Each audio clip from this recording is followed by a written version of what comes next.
après la grande édition des 19h, 20h, Jean-Marie Kassamba aura comme invité dans GMK Today Lambert Mende au Malanga. Donc restez branchés sur Télé 50 pour suivre ce programme alléchant aussi important. Alors, nous allons parler de Tanganyika, une guerre qui est là. On a suivi tous une vidéo de la destitution de la gouverneure. On dit du président de cette assemblée provinciale qui serait de l'AFDC et qu'il aurait refusé d'obtempérer certainement à la décision du ministre de l'Intérieur. Nous allons essayer d'en parler avec M. Ali Massi. Bienvenue. Merci beaucoup, M. Jean-David Kilolo. Vous êtes serein dans l'union sacrée? Si. L'union sacrée reste une et indivisible. Alors, pour un intérêt commun ou un objectif commun, cet objectif, c'est de faire élire le président Félix Tshisekedi Tshilombo en 2023 pour son deuxième mandat. Et c'est ça aujourd'hui l'idéal pour l'autorité morale, le président statutaire de l'AFDC, messieurs les professeurs Modeste Bahati Lukwebo. Voilà, après Zoé Kabila, cette fois-ci c'est Julie Ngungwa qui est déchue. Zoé Kabila, on a vu, il a relancé la province de Tanganyika. Cette fois-ci c'est Julie. Et qu'il y aurait une guerre entre l'UDPS ainsi que l'AFDC. Il n'y aura jamais une guerre entre l'UDPS et l'AFDC. Il n'y a que les gens qui, apparemment, qui ne maîtrisent pas les choses, qui cherchent à allumer les feux inutilement. Et le président Bahati Lukwebo est de loin et de très loin dans cette histoire. Et c'est lui qui est d'ailleurs accusé d'être... Nous devons le faire respecter parce qu'il représente toute une institution de la République. Et si c'est comme ça que la République doit marcher, je te dis, M. David, je suis désolé. Le président Bahati doit être respecté.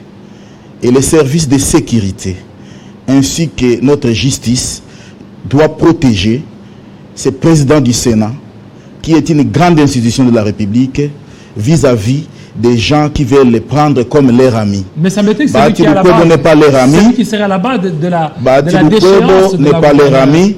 Il est président du Sénat. Laissez-moi vous rappeler l'histoire. Il y a un audio des injures ou des échanges entre la gouverneure de Chi et la députée provinciale Abiba, où le nœud du problème pour la gouverneure, c'est le fait que le président de l'Assemblée provinciale lui avait demandé $100 000 et qu'elle n'avait pas donné. Selon elle, ça posait des problèmes. Du fait que, depuis qu'elle est là, elle avait trouvé des dettes contractées par cette assemblée provinciale, dont elle est en train de payer 291 millions chaque mois. Et cela, sans que ça ne soit tracé. Moi, je crois que la justice doit s'en saisir, ainsi que l'IGF, pour demander à le gouverneur où est-ce qu'elle puisait cet argent pour payer des dettes alors que cette somme n'est pas tracée. Elle accuse cette assemblée provinciale de l'avoir malmenée inutilement parce qu'elle ne mobilise pas, parce qu'elle ne gère pas bien. Elle-même a dit qu'elle a trouvé $150 000 et aujourd'hui elle est au moins à 500 000. Et la députée Abiba l'accuse de l'insoumission ou du non-respect vis-à-vis des députés provinciaux. Où se trouve le problème de Bahati Lukwebo là-dedans? Ce qui étonne dans tout ça... Comment le président de l'Assemblée provinciale peut demander $100 000? Ça reste à vérifier, M. David. Les faits ne se décrètent pas. Les faits se prouvent. Ça, c'est la gouverneure qui dit ça. Mais ce qui étonne, je ne sais pas s'il y a des guerres entre les membres de l'UDPS qui peut-être veulent montrer à la face du monde que l'actuel ministre de l'Intérieur ne fait pas son travail. Et ça, ce n'est pas bon. Surtout que le message qui vient allumer le feu, c'est le message venant d'un ministre de l'Intérieur qui venait d'être remplacé par ce Peter Kazadi qui est aujourd'hui ministre de l'Intérieur, qui est en train de faire son travail. Qu'est-ce que M. Asselo veut ou en veut à M. Peter Kazadi? Lorsqu'on a travaillé dans la sécurité, moi je crois qu'une fois qu'on quitte, on doit se taire. Il y a Kankonde qui était là depuis qu'il est parti, il n'a jamais fait de déclaration. Il n'a jamais allumé les faits. Pourquoi Asselo veut les faire aujourd'hui?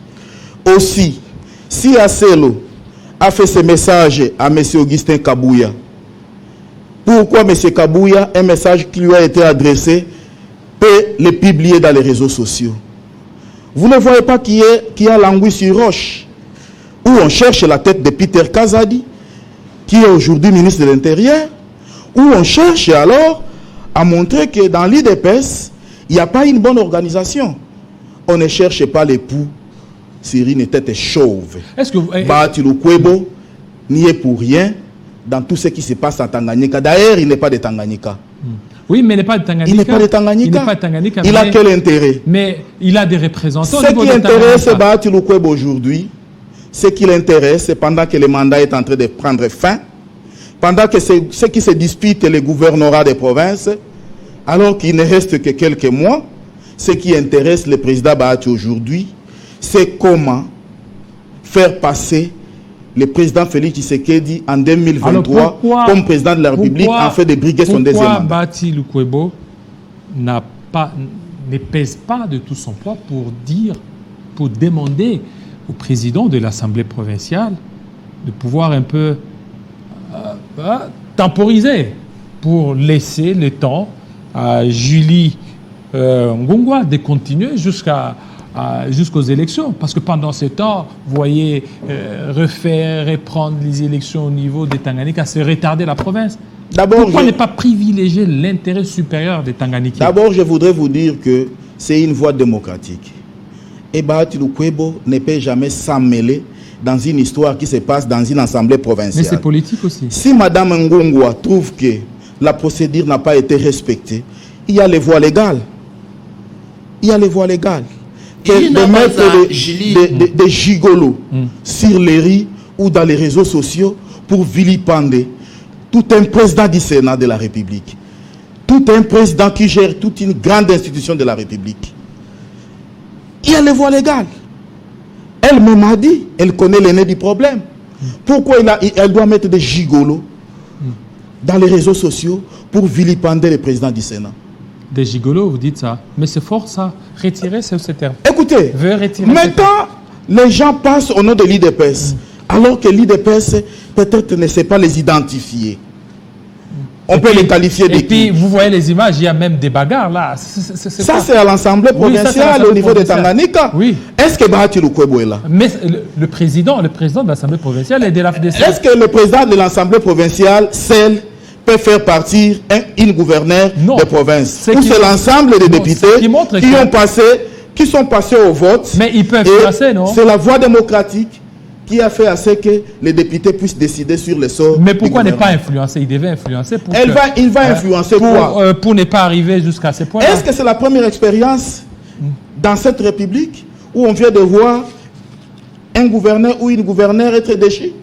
Mais le temps, le problème c'est quoi? Et c'est le temps. C'est temps ici.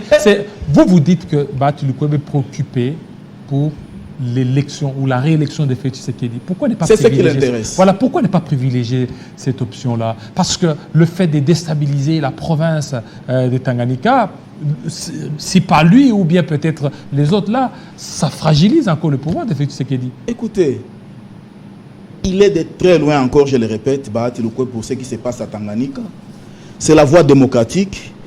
Les députés ont jugé bon de faire partir la gouverneure, quitte au gouverneur de voir si la procédure a été respectée, oui ou pas. Oui ou non, j'allais dire. C'est à elle. Il y a la Cour d'appel, il y a le Conseil d'État. Et pourquoi Quand Théon Ngouabidje, qui est de l'AFDC au Sud Kivu, actuellement il est de l'UDPS. Actuellement est devenu de l'UDPS, l'AFDC n'a pas dit mot. Et pourquoi, quand on a changé la casquette de Ngouabidje de l'AFDC à l'UDPS, on n'a pas indexé Bahati Lukwebo? Là, on n'a pas cherché la paix. C'est seulement lorsque ça se passe à Tanganyika qu'on doit indexer Bahati. Et le président... Au Maniema, il y a eu le vice-gouverneur de l'AFDC qui a été déchu par l'Assemblée provinciale. Pourquoi on n'avait pas indexé Bahati Lukwebo? C'est l'Assemblée provinciale qui avait pris une décision, quand bien même que le vice-gouverneur de Maniema, assumé l'intérim du gouverneur, a été déchu. Bahati Lukwebo, c'est parce que c'est une voie démocratique. C'est la Constitution. Et c'est clair. Il ne peut pas se mêler dans une histoire qui se passe dans une assemblée provinciale. En tout cas, nous devons épargner M. Bahati Lukwebo. On l'a trop cité alors qu'il est innocent. Voilà, il en a marre de tout ça. Et le président de l'Assemblée provinciale aurait demandé un voyage, que la gouverneure puisse l'amener en France par rapport à l'audio qui circule sur les réseaux sociaux. En tout cas, moi, c'est à eux de nous éclairer là-dessus.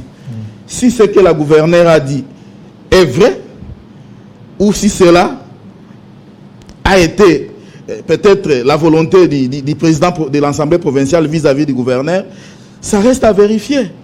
Mais en quoi Bahati est là-dedans? Et pourquoi on doit les citer? On doit quand même les respecter. Bahati Lukwebo a des enfants intelligents, des enfants bien éduqués. C'est un papa responsable. On doit quand même l'épargner pour certaines choses. Il n'est pas là pour que tout le monde vienne le citer comme s'il était devenu leur ami. Il est quand même le président du Sénat. Moi, je crois que les institutions et les services de sécurité doivent, dans un pays sérieux, devraient les sécuriser, surtout suivre ou poursuivre tous ces gens qui se mettent dans des réseaux sociaux pour l'injurier et se moquer de tout un président d'une grande institution comme d'autres, telles que la primature, l'Assemblée nationale et la présidence de la République. Merci beaucoup. On doit les faire respecter. Et ça, nous demandons au secrétaire général de l'IDPS, M. Kabouya, que nous respectons beaucoup, de revoir ce que les Phénix faisaient. Les Tchen Tshisekedi Wamulumba de Res Mémoire, qui travaillaient plus avec les fédéraux, parce que les fédéraux savaient au moins contrôler tous les membres de l'IDPS pour éviter ces dérapages qui se passent chaque jour dans ces pays au nom de l'IDPS, alors que peut-être l'IDPS n'y est pour rien. Voilà, merci beaucoup, M. Kalimassi, pour ces éclaircissements.